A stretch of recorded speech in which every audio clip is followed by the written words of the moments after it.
ова издание. Негативен тренд во пандемија. Младите со удар по джебот остануваат без плати, но и без работа. Состојбата во Бразил од коронавирусот закана за глобалното здравје. Од 27 федерални области во 26 болниците здравствените центри пред колапс. Мали надежи дека предлогот од Европската комисија за издавање пасоши за ковид може да го спаси туризмот летово. Меѓу шпанските лидери загриженост. Ќе ви кажам, останете со нас. Добро вечер од Вашингтон, го гледате ТВ журналот News Flash на Гласот на Америка на македонски и јас сум Јане Бојаджиевски. Најпогодена економска категорија во Северна Македонија од пандемијата се младите до 29 годишна возраст. Се вели во истражувањето на неколку младински организации. Решение, препораки има, меѓутоа дали надлежните ќе ги слушнат? Тоше Огњанов разговараше со повеќе луѓе на оваа тема. Се зголемува бројот на млади лица што не можат да најдат работа иако имаат работно искуство. Ова е само еден од растечките проблеми со кои се соочува младината, откако македонскиот пазар на трудот беше погоден од пандемијата, апелираат невладини организации. Сега имаме еден нов наплив на млади луѓе кои што имаат работно искуство, но не можат да се вратат на пазарот на трудот бидејќи нема нови работни места, ниту пак самата економија се движи во таа насока да се отвараат нови работни места. Повеќе младински здруженија ги истражуваа ефектите од пандемијата врз можностите за работа и за образование. Во дел од истражувањето, именувано Млади во криза 2.0, се истакнува дека токму лицата до 29 годишна возраст биле една од најпогодените категории. При тоа, најмногу страдале нивните месечни примања. Значи во април има голем пат и тогаш да, дефинитивно е некој што не примиле плати. Меѓутоа УЈП не ни дава доказ дека некој е изгубил работата или дека некој работното време му е променето од целосно работно време на пола работно време или така натаму. Единствено што можевме да заклучиме е да некој не примил плата во тој месец. Истражувањето дополнително покажало и дека кризата се одразила многу повеќе врз женската отколку врз машката млада популација. Прво откривме дека жените, младите жени се многу попогодени од младите мажи. Ако ги разгледавме доходовните групи, ако не се лажам, мислам дека речиси во секоја доходовна група падот на доходот е околу повеќето имаше дури за 5% поени повеќе кај жените, односно кај младите мажи.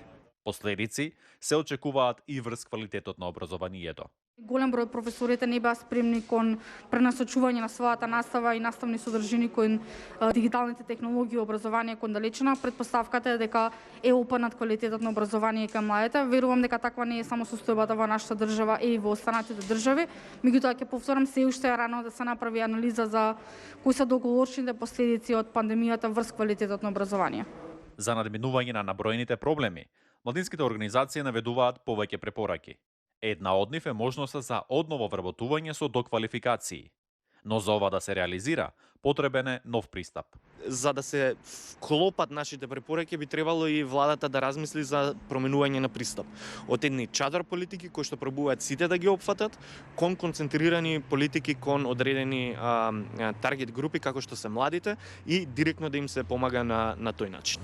Сепак, покрај застојот и растечките проблеми, младите и натаму гледаат можност за напредок. Јас се надевам дека ќе има перспектива. Мислам, сега се уште мислам дека е статус кво, дека не можеме да донесеме некаков заклучок. Значи јас искрено се надевам, мислам за тоа и сум тука и ги правам и овие истражувања затоа што се надевам дека ќе отидеме како што треба.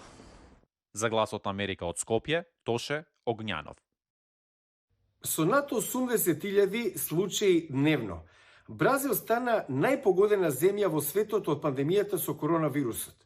Научниците предупредуваат дека новата мутација на вирусот се шири многу брзо и е опасна, меѓутоа многумина се однесуваат како се да е нормално. Следниот прилог доаѓа од Сао Пауло. Овие сцени се снимани неодамна од ноќна забава во Сао Пауло. Млади луѓе без маски заедно собрани уживаат во музиката, како да нема знаци од пандемија. Ваквите слики се редовна појава во Бразил уште од првиот бран на пандемијата. Кога се намалија бројките на новозаболени и на смртни случаи, бразилците се вратија кон тоа што мислеа дека ќе биде новото нормално. Вака изгледа метрото во Сао Пауло во период кога Бразил надмина бројка од 290.000 починати. Нема држање растојание. Експертите велат дека тоа е рецепт за катастрофа. O Brasil está vivendo uma catástrofe. Бразил се соочува со катастрофа. Повеќе од 23% од смртните случаи во светот се случуваат овде, а ние сме само 2,7% од светската популација. Состојбата во Бразил е закана за глобалното здравје. Ако владите во светот и Светската здравствена организација не посветат внимание, ова ќе се претвори во глобална катастрофа. Бразил има 27 федерални области.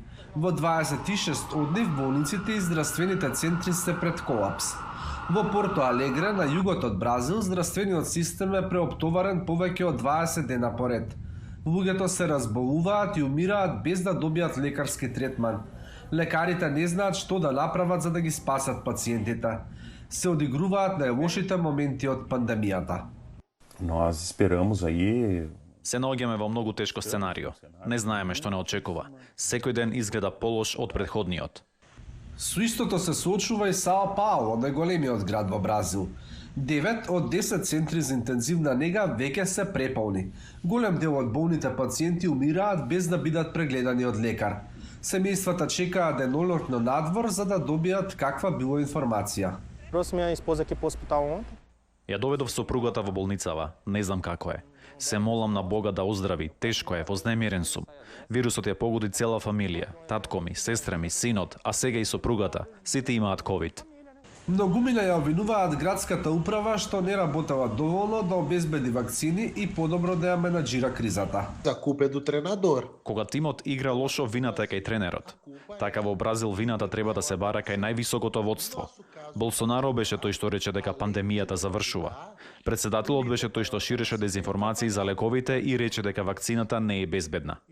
Председателот Жаир Болсонеро рече дека земјата направила се што може за справување со кризата и ги критикуваше мерките на целосно затворање, велејќи дека тие носат повеќе штета на економијата отколку вирусот. Во меѓувреме Болсонеро потпиша мерки за да се забрза процесот за купување повеќе вакцини. За крај на Newsflash, предлогот на Европската комисија за издавање на здравствени пасоши за слободно движење во рамки на Европската Унија можеби ќе биде решение да се спаси индустријата со туризмот во делови од Јужна Европа ова лето. Но малкумина се оптимисти со оглед на бавното доставување на вакцините. Историскиот центар во Барселона е поинаков и не е како порано.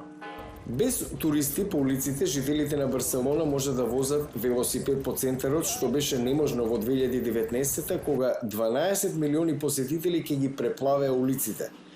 И покрај дополнителниот простор, многумина не се срекни. Повеќе ми се допаѓаше кога имаше странци, сега има сиромаштија. Продавниците сега се затворени. Ако мора да избера меѓу две работи, веднаш би избрал враќање на сјајот на Барселона за целосно уживање. Други медитираат на историски локации, како оваа група која се организирала онлайн за време на карантинот, сега практикува јога на отворено. Но на главната туристичка артерија на Барселона, како Ла Рамбла, има тажна атмосфера. Хотелите и продавниците се затворени. Во стариот дел од Барселона, повеќето жители директно или индиректно се вклучени во туризмот и има потреба од некој вид на раздвижување. Шпанија е втора најпосетувана земја во светот, веднаш за Франција. Сад след за Шпанија. Туризмот ја обезбедува 12% од бруто домашниот производ на Шпанија. Има мали надежи дека предлогот од Европската комисија за издавање пасоши за ковид може да ја спаси индустријата ова лето. Меѓу шпанските лидери владее загриженост. Не ми се допаѓа терминот пасоши затоа што ние сме дел од Шенген зоната и мислам дека движењето меѓу земјите од Европската Унија е регулирано со оваа рамка. Сакаме да го олесниме тоа движење колку е можно повеќе. За некои сектори како туризмот тоа е многу важно. Го гледавте Newsflash на Гласот на Америка на македонски, јас сум Јане Бојаджиевски. За најнови информации појдете на гласнамерика.com. Пријатна вечер. Се гледаме.